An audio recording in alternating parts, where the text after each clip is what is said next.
Hey guys, Ben here working on your video eval. Just been watching your swings for a little while and just wanted to go through a couple of things that I see. First, want to talk about your start and your stance. Start and stance are in pretty good shape. I do like where your knees are. Your knees and feet are turned in a little bit. Your hands are in a good launch position. Your barrel's in a good angle. Your head's on the baseball. You have good posture. Your angle's good. Your feet and knees are where they should be. So everything's in pretty good shape in regards to your stance. The next very spot that we do analyzing on would be your land foot. So this is when I'm going to draw a couple lines here and go over a couple things here that are going to make a big difference in your swing. First, we're going to talk about our lower half. When we land, we have to land closed. And what's happening right now is when you land, you're landing really open. You can see that front foot. You're landing on the big part of my foot, and you're landing open. What we want to do is we want to land on the big toe only. So it's just, we're going to push up against something so we can hit against a firm, closed front side when we hit, and we need to land closed. You're landing kind of, you don't want to be more past that 45-degree angle, but you want to land in a strong position to keep that weight on the inside part of my feet. And you can see right now that that knee is already collapsed. And when that knee's collapsed, that's going to take everything to my upper body. When I work on my swing, it's going to just be all arms when I hit. So instead of your heel facing this way right now, you want that heel to be facing at this pole, and you want to be able to have that foot closed off and landing on just that big part of the ball of the foot. So that's going to get us really strong at contact. Good hitters are good takers, so when you get to that point, you want to be nice and strong just on that big part of that foot. And I want you to, a great drill for you is to stand into your pitchers and really work on your takes and on making sure that you're really strong at contact, because you can be a lot stronger than this position right here, because this isn't strong. This is the weight's towards the front foot, and I'm using a lot of arms. You probably have another 25% of your power that you're not using out of your body because of that front foot landing the way it does. So this is a big one to work on that. So that's something to be definitely aware of, and that's going to make a big difference in regards to our swing.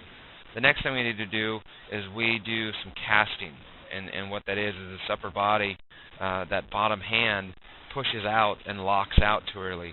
You can see that bottom arm is beginning to lock, and that's called casting. So you're pushing your hands towards the camera, whereas I want you to make sure that your hands go towards the pitcher.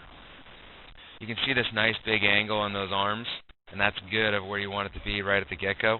We want to be short to the ball, and we want to be long through the ball. But right now, we're long through it. We're long to it and long through it. So what's happening is on faster pitching, we're not going to be able to get there in time. So a good drill for you is to take a really small bat and a bottom hand, just using your bottom hand, rest the bat on your shoulders, and basically take it off your shoulders and do soft toss with it.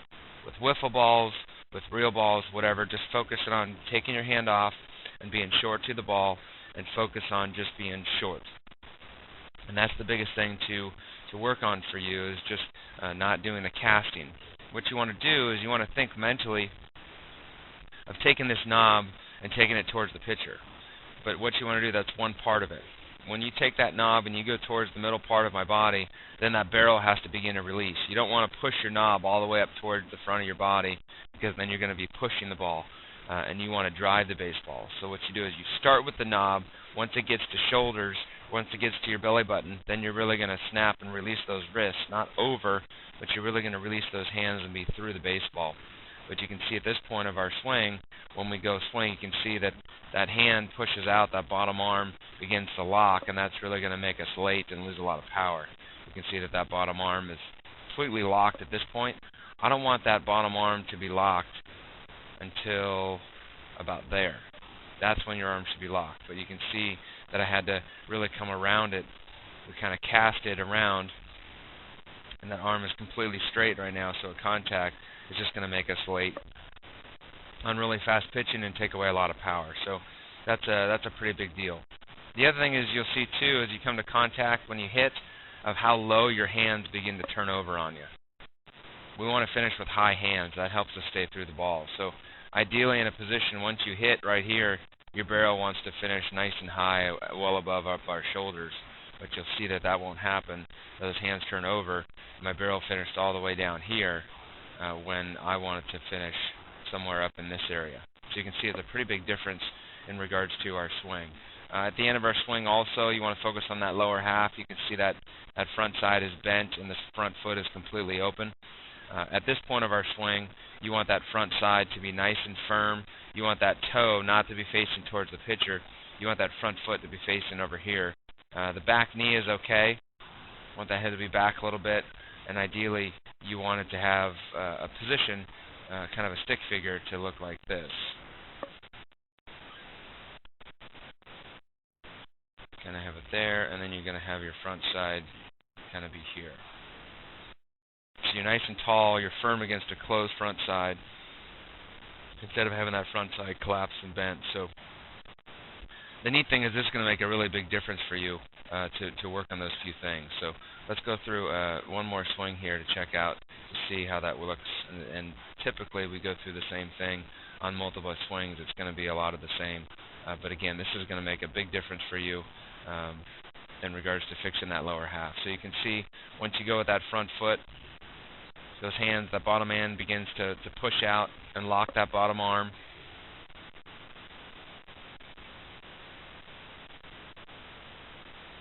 So you can see that first movement is out on those feet and that knee. So work on those takes. You can see that bottom arm, pushing that arm, that actually pushes your hands down.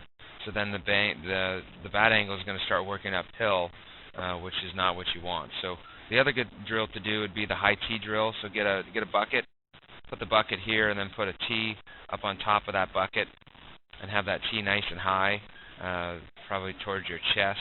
And you're going to focus on just going downhill to the ball. Your hands are nice and high, so you can't push those arms out and drop your hands and go too low to be underneath the ball, because that's just going to have a tendency to work us uphill and be late and those type of things. So these are going to make some awesome improvements for you. You do have some stuff to work on, but again, these are all things that you can do. A little bit better there at contact. You can see that front side is a little bit open still. That front knee is still bent. So those are the 4 or 5 things to work on. We look forward to your next video eval. So get working, and look forward to seeing you on your next one.